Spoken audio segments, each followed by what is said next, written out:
In today's video, I'm going to show you how to recover a deactivated Facebook account quickly and safely. If your account was only temporarily deactivated, the good news is that it can often reactivate automatically just by logging back in.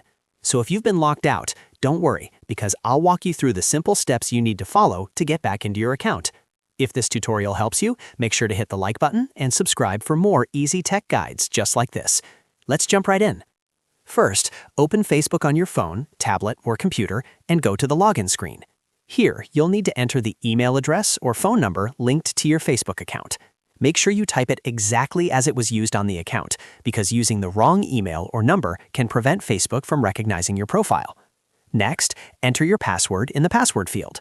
If you remember your login details, this is the fastest and easiest way to recover access.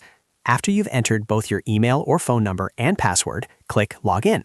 In many cases, if the account was only deactivated temporarily, Facebook will automatically reactivate the account once you sign back in.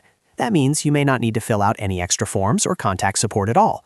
If the login is successful, Facebook may take a moment to restore your account, so give it a few seconds and wait for the process to complete. Once you're back in, take a quick look around your profile, your feed, and your settings to make sure everything is working properly. If you had recently deactivated the account yourself, this method is usually all you need.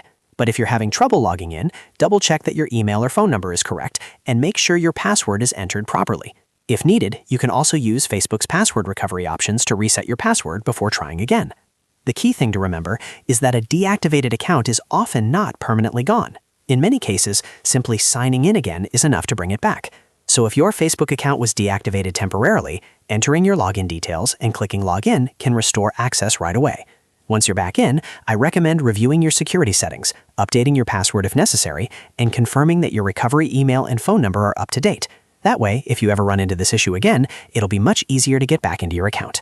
And that's it. You've now learned how to recover a deactivated Facebook account in just a few simple steps. If this video helped, please give it a like, subscribe to the channel, and turn on notifications so you don't miss the next tutorial.